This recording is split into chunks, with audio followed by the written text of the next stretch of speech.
How's it going, everyone? Session here. Welcome to a video tier list. We're going to be covering Lethal Company. I've actually been playing some Lethal Company on my off time, just kind of like to kind of vibe with friends and hang out and that whole spiel. And I really wanted to cover, hilariously enough, a tier list that covers all the monsters, but not necessarily in terms of which ones are strong or which ones are weak, but much more so which ones are just really scary to encounter when you go into either the facility or the mansion or the mine shaft. And we're going to cover that in terms of the fear factor. And I play with the groups. We had like a 8-person thing going on, and it was insane, actually, really funny, but also really chaotic. And there are moments where, it's really loud and you go from 8 players and then it goes down to like 5 and then it goes down to like 2 and then you're alone. So this tier list will cover the fear factor of how I feel going up against each of the monsters throughout the moons that we travel across. So starting off, I believe these are roaming locusts. It's funny because everyone's first time, the usual rule of thumb is to just always be scanning, right? ABS, good rule of thumb. Roaming locusts, you kind of understand, like, oh, like, what is this thing? But thankfully enough, they're F's here. They're not. They don't really add any fear at all, obviously, but they're really good at adding like the ambiance of like nature. When you land on a moon. And so I appreciate them at least for just being there for what it's worth. So, not too big of a deal, but still there for the nature effects. So I'm cool with that. Manticoils. Okay, let me just kind of give you like a little bit of like a story, if you will. Manticoils, I won't lie to you. I'm gonna put them at E. Now, the reason why I do this is because Manticoils, even though they're harmless, yes, like I get it. But have you ever traveled? I don't know the moons at all in terms of like I want to say we were on offense. There's like that moon when there's like pumpkins and then you kind of travel underneath the thing and climb out like a ladder and then you enter the facility.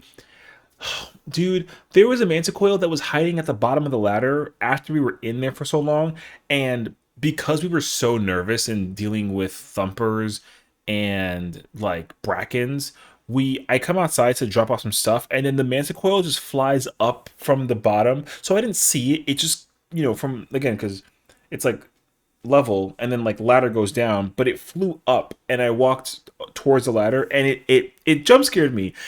And I think because I was on edge really badly, I just didn't know like what it was in the moment.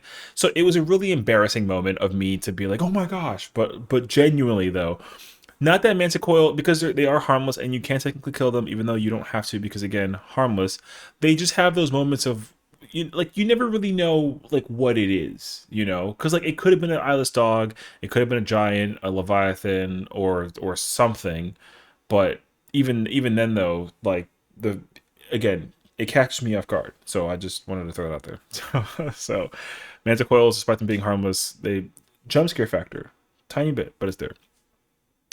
Uh, Electric bees, like no, they are deadly and they're lethal and they're dangerous, but they don't really, because you see the nest and you know that they're there. So even though the hazard bees are there, you're like, okay, cool. Like I'm consciously aware of like what I'm dealing with.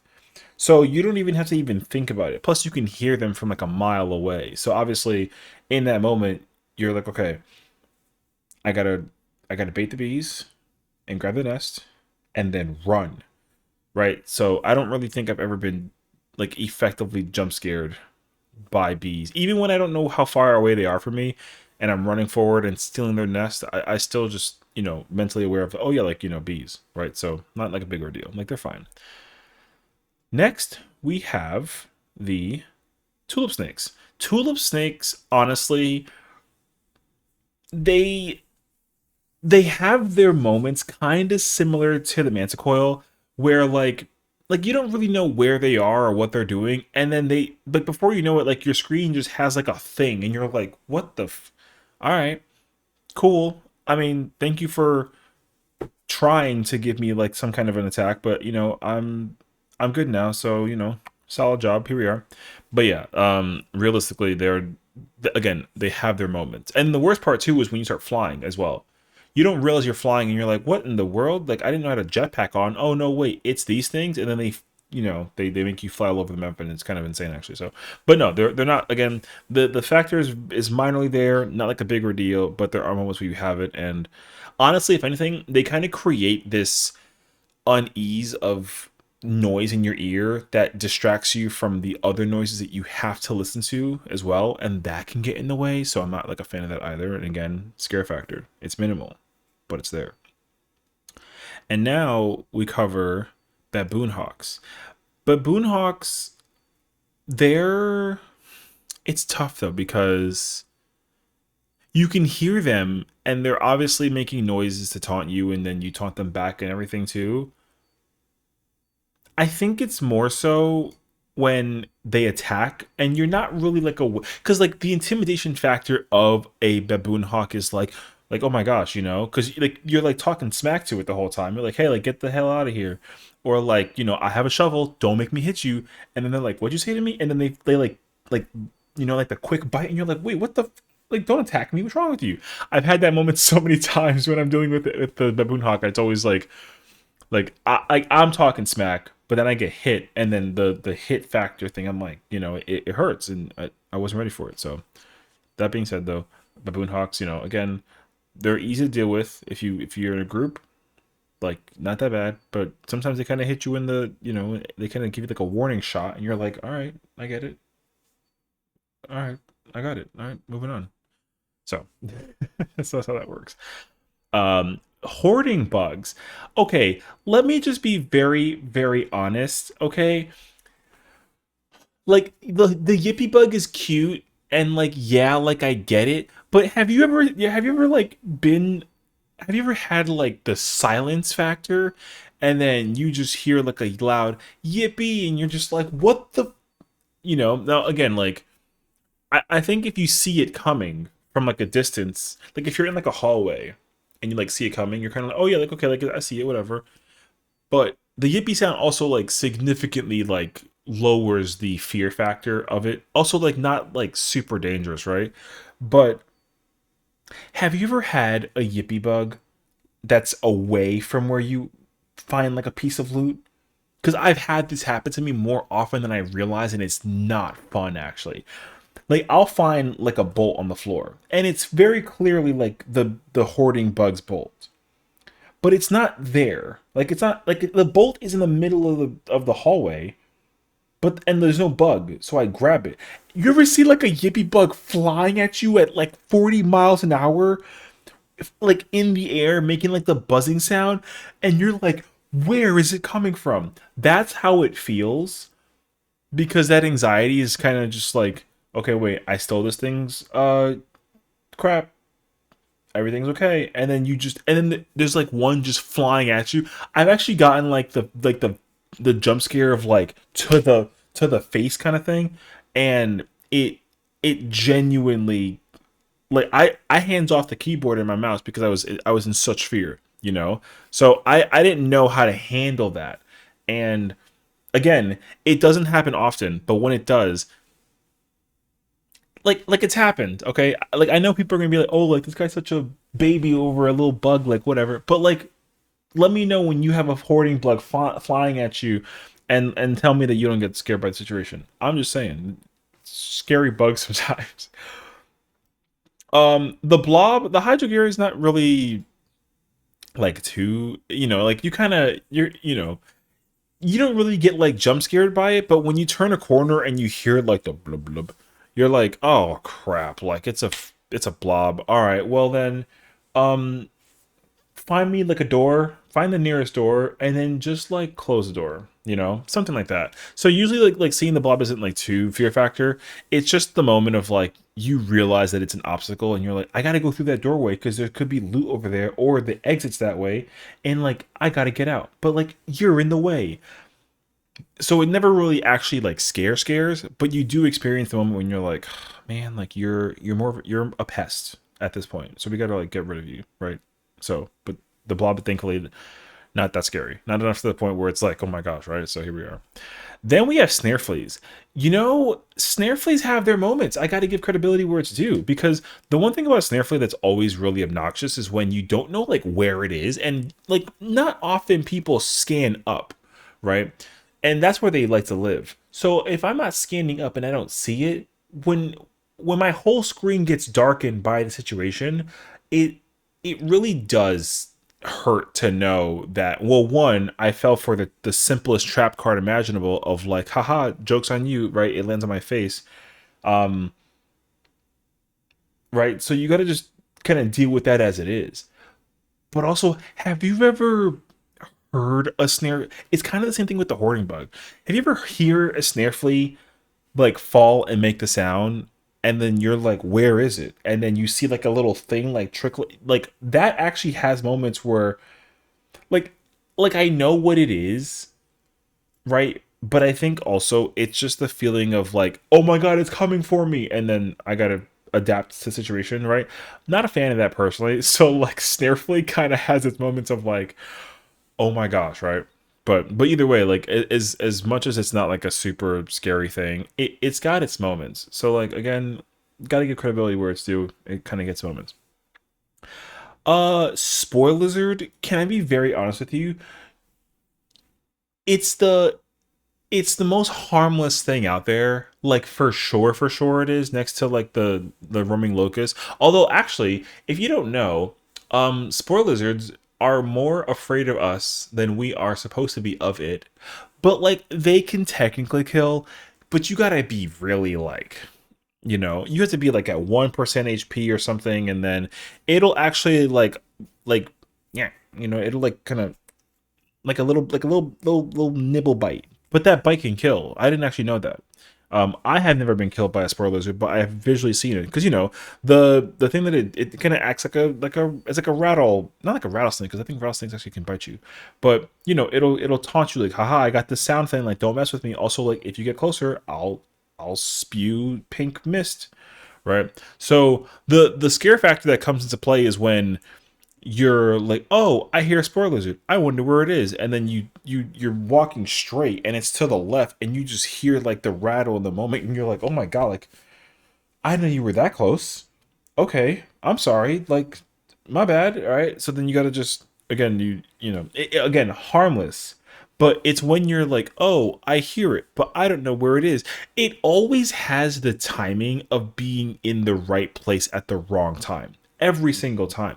Despite it being like super harmless, it always has this tendency of being, it's always like to my left or to my right, or if I'm looking at a coil head and I'm staring at it and I gotta like moonwalk this way and it's somehow behind me and it shakes and I'm like, oh my god, and I turn and look at it and then and I forget that there's a coil head in front of me and it's like, oh my gosh, right? So trust me, spoor lizards are harmless, but the emotional damage that they do to you in terms of that jump scare factor, guess what? Not a fan. And again, like I like hate when it's quiet and then you don't hear anything and then you hear it's awful. So just covering that there. Next we have spiders. Um, bunker spiders. I'm trying to really think about how I feel about it because I gotta think about the fear factor.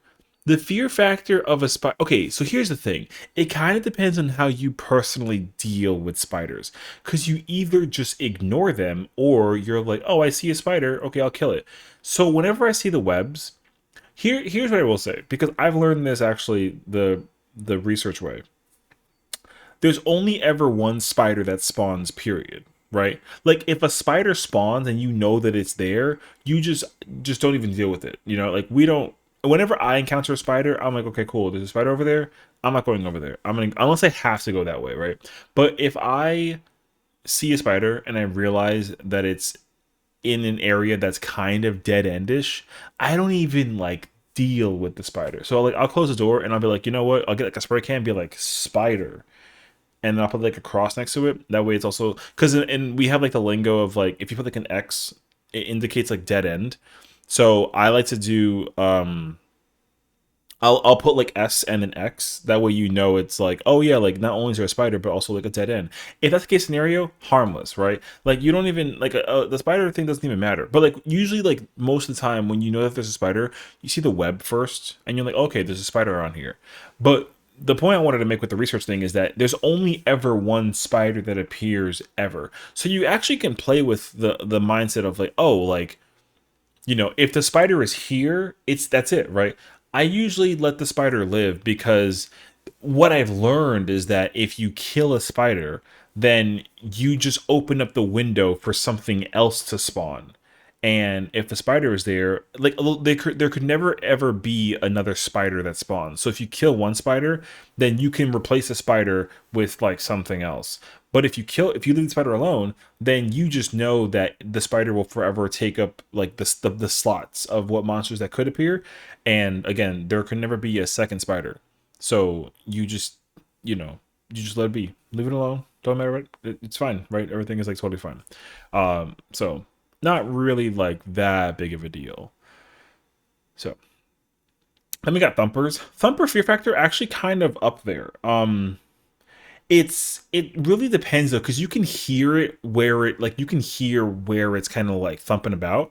But have you ever like dodged a thumper when you heard it, or it heard, like it took aware of your presence, and then like it just starts moving like a little slow, but then it starts like going crazy speed? You ever had a thumper? Okay, let me paint you a scenario. So dark hallway, flashlight dead. We've been in the facility for way too long, trying to get out of here. There can be four thumpers. All right. I had a thumper that somehow we had like a long tunnel network. And here's the thing, right? Like thumpers had the power to move like super, super quick and like cover a lot of ground. But again, like my flashlight was off, so I didn't actually see like where it came from. But I heard the sound, and it ran at like 300 miles an hour across that entire tunnelway. Okay, like in the direction of me and my friends, and the speed that it gained to attack us, even though we had like shovels and everything, but it didn't matter, wasn't okay. I didn't like that a thumper can cover as much ground as it did and give me like the jump scare fear factor of a thing like approaching me. Didn't like that at all, okay? So if a thumper's like close by and you acknowledge it, like it's just as bad when you like are about to turn a corner and then it's just there, but it doesn't have the speed momentum, so you can just whack at it until it's gone, right? But if there's one thing I will give it credibility for, is that when it has to traverse across a distance, dude, not fun at all. Actually, like super crazy scary moment. So, but it again, it's not that big of a deal because like you hear it, so you know, right? Like you know that it's somewhere, so it's just kind of like just keep an eye out for it. Like you'll never know like where it is, and you're like, oh my gosh, and then you wail at it, right? And then you take it out. The problem though is there could be four thumpers at once even. I've encountered four thumpers in a row. Actually just more of a nuisance if anything in that case scenario. But when it's just like one, and again, it's when it's traveling like a distance and it's dark or something. That's kind of where it's like the oh my gosh moment, right? So not really like too bad, but it definitely has like its moments. Uh, Forest giants, let me be honest with you. Forest giants have their moments. They're not even, actually, you know what? They're not entirely like scary, where like they're, like you hear them rumming about, and it really depends on the weather. The weather dramatically changes the fear factor of a forest giant, because if it's like clear or eclipsed and you hear it, you're like, oh my gosh, like everyone, like, shh, like just look for it, right? And then you see it and you're like, all right, like I see it, it's going that way, I'm going this way. Right? So usually when you can actually visually see which way a forest giant is headed, it's not like too big of a deal. But have you ever encountered one in the fog? That's where it's like, oh nah. Because a forest giant in the fog can actually go up to here. Because you can't see more than like, this much distance in front of your face. So when you hear like the thumping of it walking around, the fear factor it it really does depend. I'm actually gonna bring it to here to kind of like counter that. It really depends because if you hear it like thumping like slowly, right? If you hear like a right, that means that it's just looking around. But when you hear no, that means that it's over. It found somebody and it's like, huh, I want whatever this thing is, and it's running at you. When you hear the fast walking from a forest giant and like it's foggy and you don't know where it is, like I never know where to go or what to do. I drop all my stuff and I just run in any direction. I had a situation where the forest giant was in front of me and I dropped all my stuff and I ran to it, but I wasn't aware that I was running to it. And I'm like, no, like bad. And then it grabs me. And then hilariously enough, the jump scare fear moment is when your screen changes like the way that you're facing because it's like you're looking at a thing and then it's instantly like this and then you're like wait what the hell happened to me, oh no I'm getting eaten by a giant, like no, right? So like that's usually what happens with forest giants.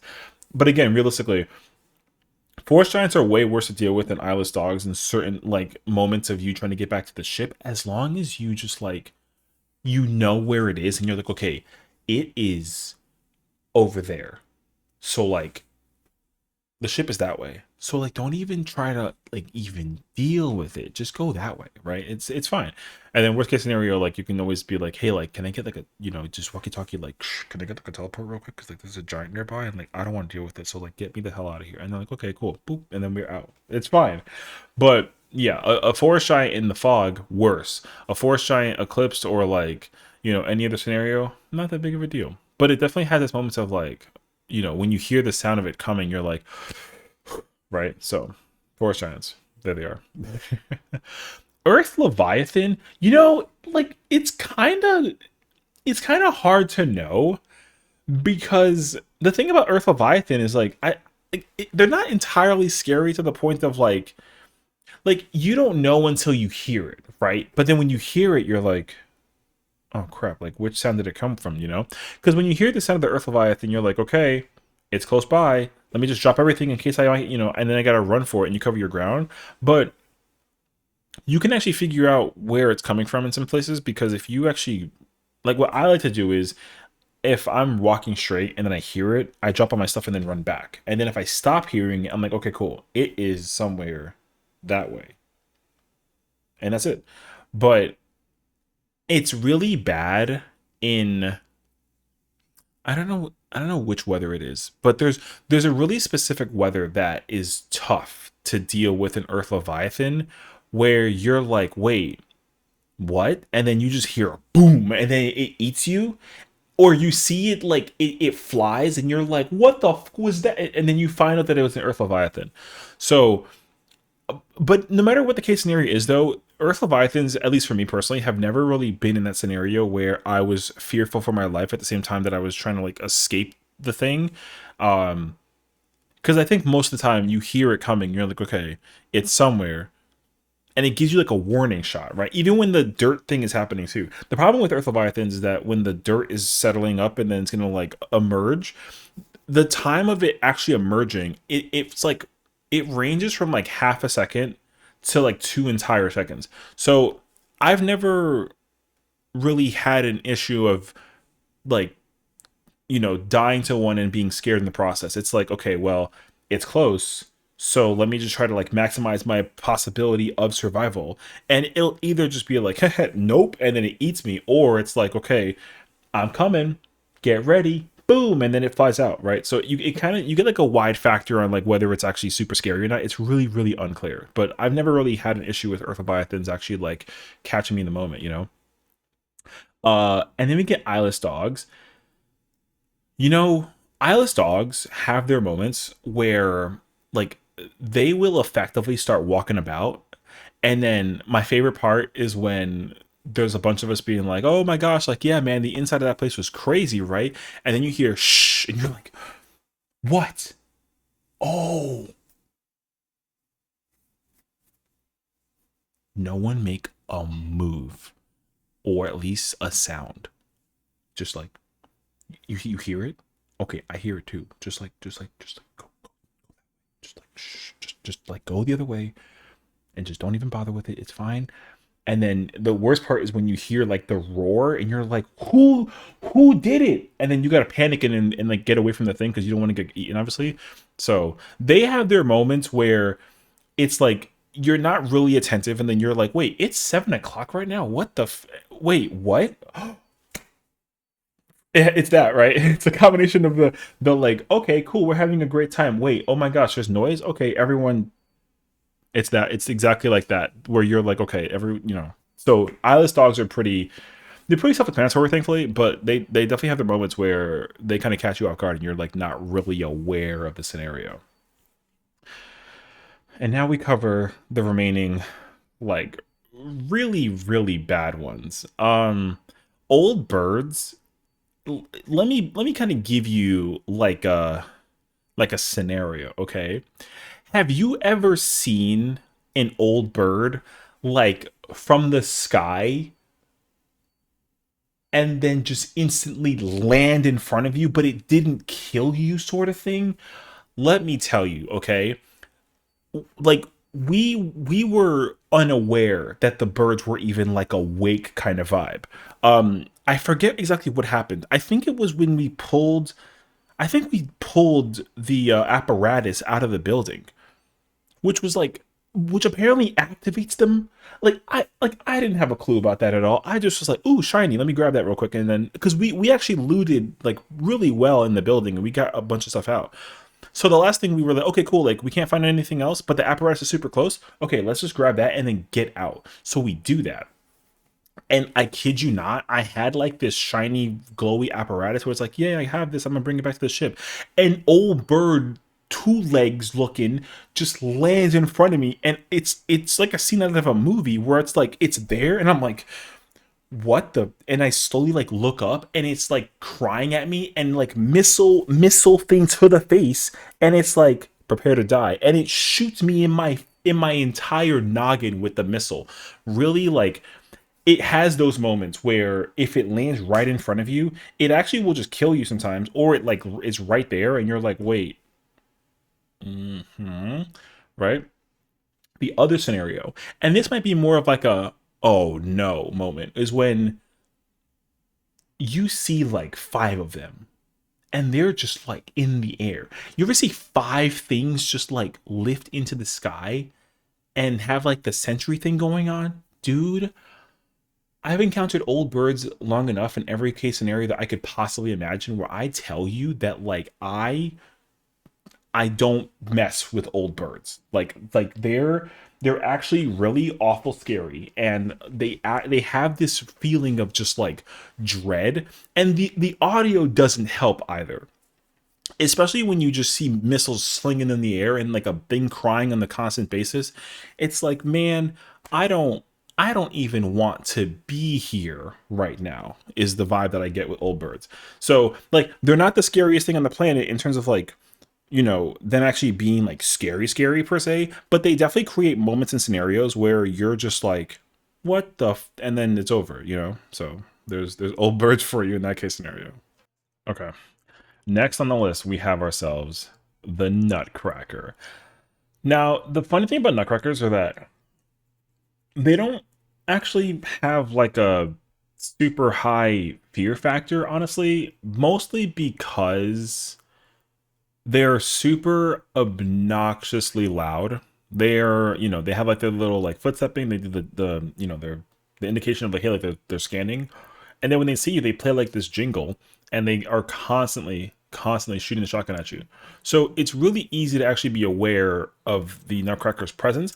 The only real time that it can get a little like, oh my gosh, like panic moment is when I remember when I was doing this in the mansion and the Nutcracker had decided that it was gonna try to fight me around the bookshelves, and the thing about the Nutcracker is that it'll reload the gun and then it'll try and like go around corners to attack you, and it's the going around the corner and trying to avoid the shot and then not having space to dodge the shot, and then you know what I mean. So I usually run into Nutcrackers with a lot of space, or in like super tight corridors where again it's when they kind of pop out that it gets a little kind of like dicey, but it doesn't really offer like that fear factor level of like, oh my gosh, panic, you know what I mean? So I've never encountered a nutcracker actually like scaring me to the point where I was like, I'm turning the game off, right? They're just, because of the noise that they have, they're actually really easy to like keep an eye on and like in battle too, so not too bad for that part. Next we have coil heads. All right, here's the thing. They're arguably top, I want to say top three. Top three scariest monsters of this entire game. Dealing with a coil head is good when you have a lot of coordination, but really stress inducive to deal with a coil head at any point in time because of three reasons. One, their pitter patter walk is super fast when they're locking onto you. So the first thing you need to prioritize like crazy is figuring out where they're coming from, and being in a corridor, especially in the facility when they can come from four different directions. Like you're spinning your camera like crazy to find them, and that actually does get really like stressful. That's the first scenario. The second one is when you hear the sound of the coil spring thing, but you're like, where is it? Have you ever been in the upper level of the facility and then it's downstairs? Because you can actually see them and they can see you through there. So like when you hear the spring and you're like, where, I've had that problem as well, where I'm completely unsure of like the fact that there is even a coil head until I hear either the pitter patter sound or the spring. The spring is a louder sound, so thankfully that's more of the obvious case scenario that there is one. And the third one, and unfortunately the worst one, is when the coil head literally kills someone, and you turn and you're like, oh my gosh, and then it's literally like a dead homie, right? So those three scenarios just really create like a lot of pressure and stress on anybody who's dealing with a coil head. And the worst part is that there can be more than one. So obviously, you usually have one person like babysit the coil head, which is nice, but then you also have somebody who's like gonna go and lurk around and find more loot, and then there's another one, and it's like, oh no. So now they have to both figure out how do they like, you know, rekindle and then bring the coil heads together in one place so that it can just be another re-situation of like, one person watching both of them. And the worst part about all of this, though, is that because there's two people watching two different coil heads and they're in different positionings, both of their backs are turned against each other. So anything that can be in between the two of them automatically becomes dangerous. And I can't count how many times that's happened to me where I, try to walk backwards while baiting the coil head, and then like anything else, Bracken, Mimic, Butler, something, right, like attacks me, and oh my gosh, again, so stressful. I got chills right now just even like thinking about it. So the experiences that I've dealt with coil heads is very like bruh. So there you go. Next we have Brackens. Brackens are also on that insane fear factor level. Here's the other thing too. And I would realistically put them down here, but there needs to be a very specific scenario where they become a little bit less scary, and even to the point where they come down here, but it's only one very specific scenario, and I'll explain. The thing I've learned is that Brackens are similar to spiders. They only spawn one ever. So if you know for a fact that there is a Bracken, then group up and then you just stay together and watch all corners, and then the little like sound of the sizzling of it being close by is obviously really scary because you can't ever hear Bracken otherwise, right? However, if you have like a nutcracker, and let's say you kill the nutcracker and you get the shotgun, the bracken actually becomes like a hunted target.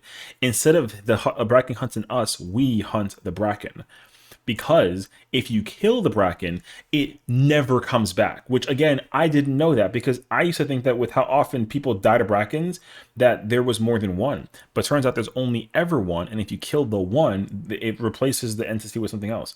And I would gladly replace a bracken with literally any other entity in the entire friggin' area. So like, but dealing with the bracken otherwise, like obviously horrendous feeling. The white eyes thing is awful. I hate it so much.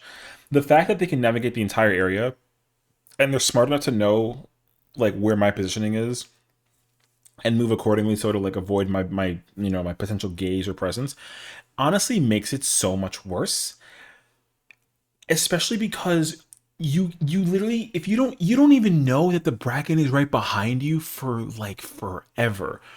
So the only time that a bracken will kill you is if you walk back into it, or if you just stand still, because it'll actually like close the gap and then grab you. But the simple thing about brackens is that if you're constantly moving forward, then I don't know if it's true or not, but I feel like if you always walk forward, they always also walk forward, and they'll even be like right behind you. But even if you're walking forward, they'll never actually like grab you. So if you realistically just keep walking forward and sprinting, you'll keep on creating distance, and it works that way. But the problem is that because you're so like, oh my god, look at this loot. Okay, I got a bolt. Okay, cool. Here's some bottles, and then here's a painting, and then here's like a whoopee cushion. You have no clue that there's a bracken behind you the entire time. It's not until I do like a 180 thing, and I literally like, leap backwards in fear, and then just quit the game when a bracken turns around the corner, right? It's awful actually. So never a big fan of those either. Next, we have the Jester. The Jester, here's the thing. Here's the thing. It kind of depends on the scenario, but I think realistically, I'm gonna put Jesters at A. So here's how Jesters work, right? The fear factor of a Jester is, you hear the footsteps, and then you hear the thing, and then once you see a Jester, you immediately enter like fight or flight mode, where your objective is to be like, okay, where's the exit? Do I have any items? Can I take anything else with me outside? And then we just leave, right? So obviously, everybody's objective is when they see a Jester, they scream, "Oh my God, Jester!" And then your objective is to just get out of the building, right? Which, you have like some time, but then once it starts cranking, you're like, okay, cool. Like now the countdown started, we gotta let go. So in that case scenario, before the pop actually occurs on a Jester, the fear factor is actually the same as like a loot bug, right? It's down here when it's in this mode, specifically this mode. But when it enters death mode and it's going on like the tirade, the speed of a Jester's run rivals that of like a thumper. And it's super clear when you hear a Jester running across the map coming after you, because there's nothing that stops a Jester from going from the other side of the map to attacking you, because it instantly opens doors. It knows exactly where you are, and it creates such a stressful situation where, I remember being in the mansion. And now, again, can you counter a Jester and make it really easy to deal with? Like, absolutely, but like that doesn't always happen because everyone hits the panic button, like me too. But I was in the manor, and the Jester was in the top left part of the manor. I was at the entrance watching a coil head. So like, I was in the worst situation ever because I had to literally 180 turn to get out. Of the For the coil head to not actually come after me, but also the Jester was on the way because they walkie talkie like, you have to get out of here because like it's just you in the building and everyone else outside. And then I was like, wait, what? But you said there was a Jester, and like, yes, exactly, so like get out. And then all I hear is just like and like it's sprinting at me, and I'm like trying to like, I'm like, the door's right in front of me. I'm trying to like press the wheel thing to open us, and I couldn't do it. And like it was so insanely stressful. Absolutely hated it. So that being said, um, I don't mess with Jesters ever. If I know that there's a Jester, I'm perfectly content being like the guy who sits outside the whole time, and then I never go back inside, because honestly, the feeling of being with a Jester in the building is definitely really stressful and really like obnoxious, especially when they enter pop death mode, because at least that way like, okay, cool, my life is sealed at this point. But otherwise, when they're in like normal mode, you're like, okay, cool, like just freaking hold my hand until you're ready to crank, and then we just we leave or something like that. So Jesters are a whole deal. Then we have the masked. The masked, man, the masked are tricky because the AI functionality behind how the masks work is really annoying. I actually hate these things, I think, the most. And here's why. Because firstly, Skinwalker mod actually lets their voices also portray your team. So there's that. And honestly, it's the worst case scenario to walk around and see a person and you're like, hey, here, can you grab this? And then they turn around with the mask on and you're like, oh no, and you got to run for your life. The worst part is when there's two, right? And then the worst part is also when there's no one inside and we all were just like, oh my gosh, like that. Those coil head situations were crazy. And like, oh my gosh, like the bracket almost killed us. Oh my gosh. And we're like, okay, is everyone outside? Great. And then we hear the door and we're like, wait, someone was still inside? And it's the fucking mask. Dude, yeah, so incredibly stressful because the worst part about that whole thing is that they can come outside, but they only come outside if there's nobody inside, right? So that's always how that rule works. I've learned at least. Um, the other problem is the fact that they can actually go into the ship and they hide around the fucking corners.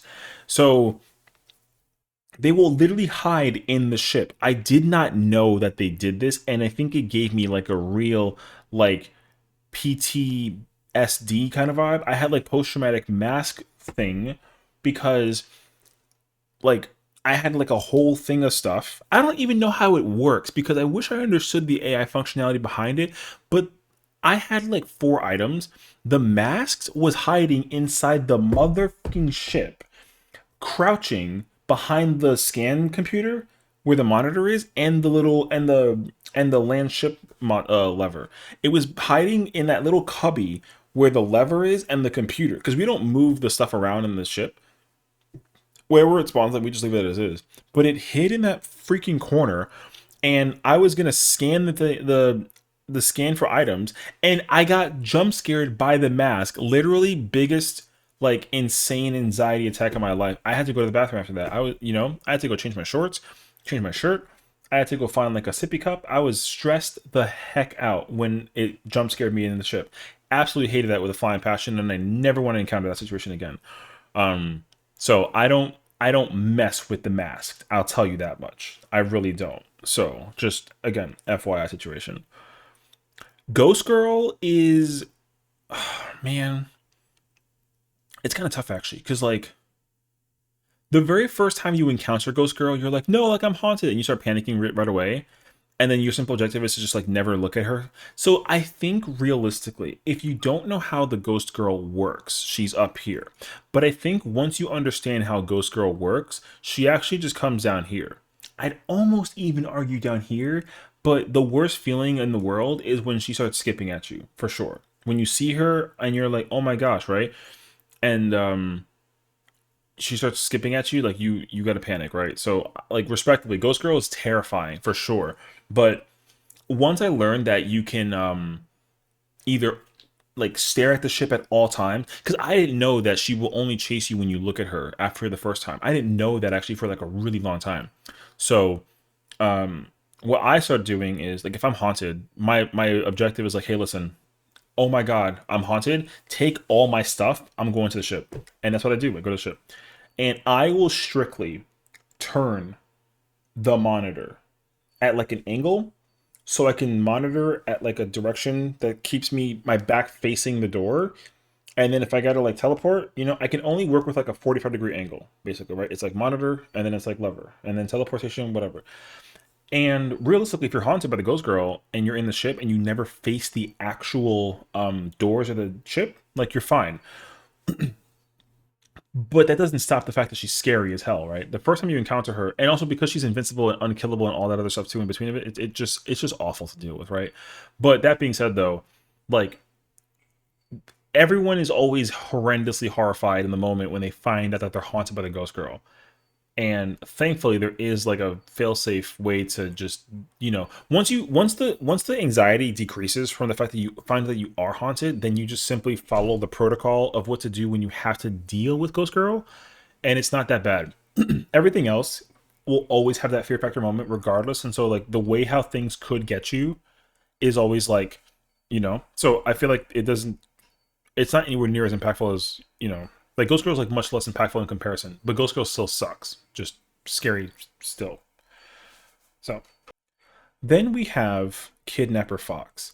Kidnapper Fox, it's so unfortunate. Like I'll tell you what though, this entity sucked to deal with. I'll tell you that much. It was really obnoxious to deal with it because of how the actual like functionality of it, how it worked. So basically, it will spawn vein shrouds around your ship area, even when you're not on the fucking moon. So like if we went to, I don't remember which moons it was affecting because it didn't have like a favorite moon per se or like a common one. But like if we went to say like Vow and there were the red bushes around, like we never went to Vow in the first place. It was the first time we get to Vow, and there's already red bushes around. So essentially, I don't know like how exactly it works, but I remember that there's always three that were really close by. If there's three bushes that are like directly touching each other, that's where the fox likes to hide. But it also will continue to make more, and I think eventually it builds its nest around your ship. And like I said, it's one of the most annoying things ever because sometimes there was an issue where if you're on the ship for too long, the fox can actually go onto the ship and actually like try and kill you and take you outside because it'll grab the tongue and it'll try and like pull you in. So there are just moments where like you literally just land and it's already like, haha, looking for me, and it grabs you, and it's insane actually. So they took it out because honestly, I think it was too much of a pain and a hassle to deal with, which like respectively, but like either way, the problem with Kidnapper Fox is that like it acts like an outside bracken where it hides in its bushes, and instead of it just trying to come after you like directly to the face, it it wants to sneak behind you and try and grab you. And I don't like hearing things behind me audio wise because like with the bracken you can't even hear a bracken, but with the fox like you can. But realistically you can visually watch, and also the way how it crawls is a huge L, by the way. But watching a kidnapper fox actually crawl around to avoid your gaze, to actually like prepare itself to attack you, that feeling is an absolute pain to the highest degree, because then again you hear the audio behind you and you're freaking out, and it's giving you like this really like cold arms feeling, and before you know it you gotta deal with it. Also, like trying to kill one is always super annoying. I'll say that much as well. The tongue thing is like you need to like coordinate like a lot of people to actually like kill it. The way how my team used to do it was like we would have, if there were like four of us and we all had shovels, we would just let it pick one of us and then the other people just wail at it to death. And if you kind of like create the distance, it'll target one person trying to like bite them, and you just have the other people just keep on like spamming it until it falls. And again, same thing with like brackens and like spiders. If you kill Kidnapper Fox once, it literally never comes back. Unlike other moons, where if you leave the moon and come back to the moon, like a bracken could spawn. But the Kidnapper Fox was one of the weird ones where it just had one spawn rate across the entire game. So if you literally never kill it, you always deal with it no matter how many times you bounce between moons. But if you do kill it, then no matter how many times your game lasts, you never deal with it again. Which that's why the priority with Kidnapper Fox was to just always kill it. Like if you knew that you had one spawn, you automatically made that like the big priority. And for me at least, like my rule of thumb was to just always grab like a Nutcracker shotgun if we were able to get one, and then just shoot that thing in its freaking face. It was great. But Kidnapper Fox still has moments where it's like, oh my gosh, right? But it's gone. So there you go. Then we have the Butler, and let me be very honest with you. The Butler's annoying as hell. The Butler has that thing where it likes to assassinate people, sort of thing, with a knife. And like don't get me wrong, you obviously know that the Butler is what it is, but the Butler reminds me a lot of like how coil heads and brackens work, except where like because sometimes there's a like you're dealing with something, but there's also just a Butler like sitting there, and you're not like the most attentive to the Butler until you realize it, and then he starts stabbing you to death, and then the feeling is awful. Right? So at least with the Butler, as long as you are paired up with like a person, like it's not like a big ordeal, right? Like because they like to solo up people on their own. But let me, again, story time, right? I was trying to deal with, and again, this is why coil heads are like number one. I was dealing with a coil head, the butler was sweeping, and the problem is that I'm talking via walkie to people, and then there's like a sound that the butler makes when it swaps out the broom for the knife. Literally didn't hear it because I'm too busy yapping on a walkie-talkie about like, okay, cool, like, whatever. And like, I kid you not, I've never, if okay, there's a game that I can compare it to. If you've ever played Welcome to the Game, I will not play that game anymore because the breather, it literally had a breather moment to me. It was in my face, knifing like crazy, and oh oh my gosh. So like, butlers are, again, dealing with a butler isn't a big ordeal until you realize that they just have that really obnoxious capacity to catch you like way off guard. And again, they remind me a lot of like brackens and coral heads in that kind of aspect. But the thing is, like, unlike brackens, you can hear a butler, and unlike coral heads, you know, you can be with people, and the butler is never an issue. But then when there's only one butler, then we got, you have like a problem. So there's butlers. And next we have, listen, man, I hate this thing. The barber. Okay, it also depends because here, okay, let me tell you the history behind the barber. There used to be a possibility of them spawning like eight of these things. It was horrendous. Barbers are really, really, really painful to deal with because realistically, it's like dealing with a coil head who will eventually want to attack you just because, like, F you. You know what I mean? And the worst, there's nothing worse in a video game when you're dealing with an enemy that can easily kill you than something that is invisible. It doesn't matter that you can hear it and you can see it kind of like manifest in its phasing, but whenever you deal with any kind of enemy in any regard whatsoever, video game wise, it doesn't matter. If it's invisible, it is a problem. And the barber is no exception. Now, the problem with barbers, though, is that, like, and this is what I also discovered. It it navigates the map, but if you can't see it, it can't see you. I did not know that. And the worst part is that dealing with a barber early isn't isn't bad because they move kind of slow, but when you decide to be that person and want to navigate the moons until it gets dark, the speed of a barber is, oh my gosh. Okay, so I don't mess with barbers. There are three entities in the entire game that if they're in the game, I don't go inside. That's my mentality behind it, okay?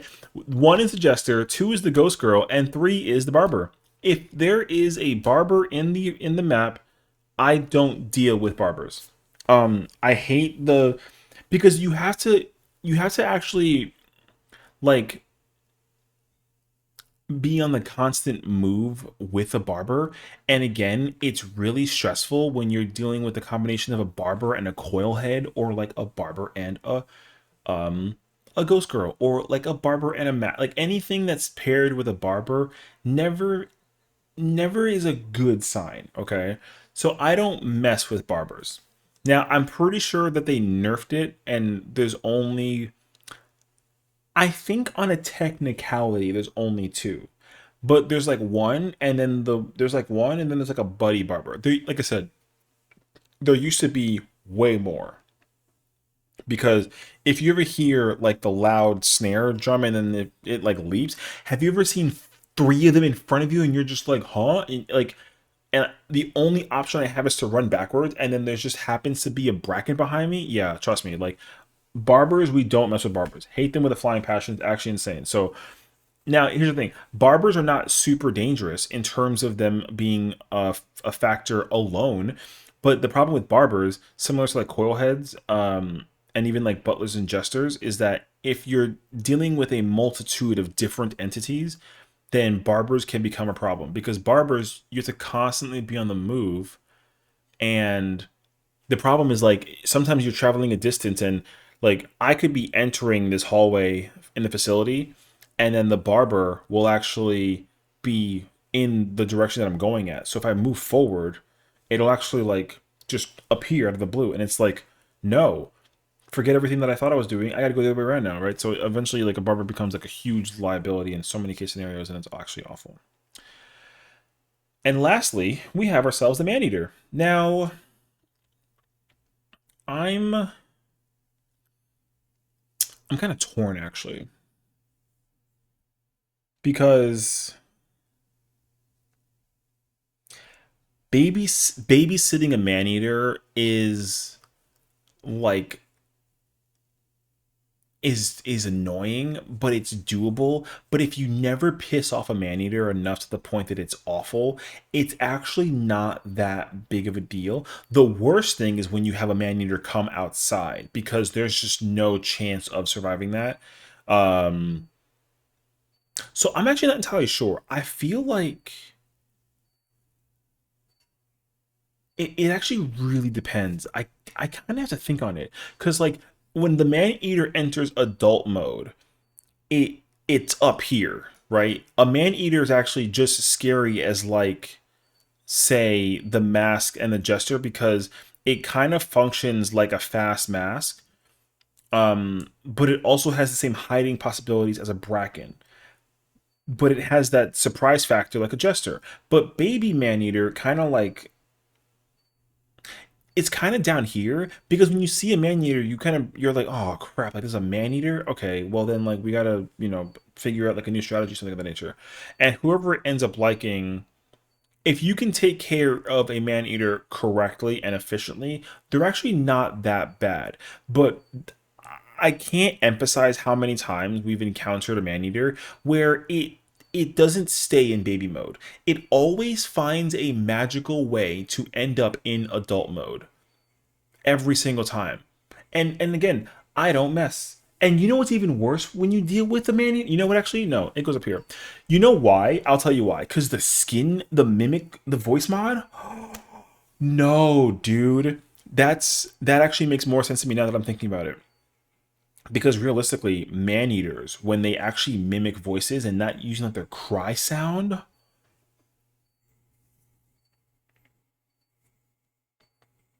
not a fan. Absolutely not. I'm I'm almost reluctant. I mean, it fits. Here's the thing. Again, it's not no, no, no, no. Okay, I was gonna say that it would be S minus, but it's not. It's actually an S. The problem is that you cannot reverse the time of a man eater going into adult mode. That's the problem. If a man eater had the ability to go into adult mode and not be like an insane issue the entire way through, then it wouldn't be that bad because at least you can, if you can revert a man eater from like adult mode to baby mode, or you can actually reset the timer for it to stay in baby form, it'd be great because you can keep on letting it like you and it'll never really be like a problem. But once it starts crying, it's just a timer that you cannot get time back for, and having that timer be low is where it gets like exceptionally dangerous because as soon as you realize that you have like 3 or 2 seconds left on a man eater's cry meter before it goes crazy mode, like it's just a ticking time bomb at that point, right? So objectively, your goal is to literally just like GTFO as soon as you possibly can. Like there's nobody ever wants to deal with the man eater ever. I can tell you for certainty, unless the man eater likes me, I also refuse to. I will be in the facility if someone is taking care of the man eater. But when you can tell when someone's panicking when they're also watching the man eater that it's like okay cool like we gotta go. But either way though, once I know that a man eater has entered adult mode, then there's just no going back. I like killing one is almost is so insanely difficult. So I don't even try and like pretend to do it because it doesn't matter how many times you like weapon damage. It needs to hit it 5 times. I don't have the mental brain power to handle fighting a man eater, not at all. So I refuse to do that. Um, but yeah, super dangerous entity. I don't mess with it at all, except for baby mode. So Here is the Fear Factor Scary Monsters tier list. Now, again, if you feel a different kind of way, then definitely let me know your thoughts and processes. I'm sure everyone has their own reasons for why they're probably terrified of things such as like the loot bug and whatnot. But and maybe half of these entities might actually be like not scary at all to like some people, but you know, I get it. Also, I didn't account for like arachnophobia mode for the spider too, so I'm sure that that's gonna bring it up to like an S plus tier vibe too. But you know, let me like again, let me know your thoughts. But yeah, this is a I had a really fun time making this tier list. Honestly, I like when I can have fun with the game in ways that doesn't require like a lot of, you know. But this is like an awesome example. So I really had fun time playing this, and honestly, I love Lethal Company a lot. It's a great game. It's just really hilarious and scary at the same time, and honestly, like a huge coward. So I had fun. By the way, thank you for watching and tuning in, and hopefully we'll see you guys in the next one. So take care.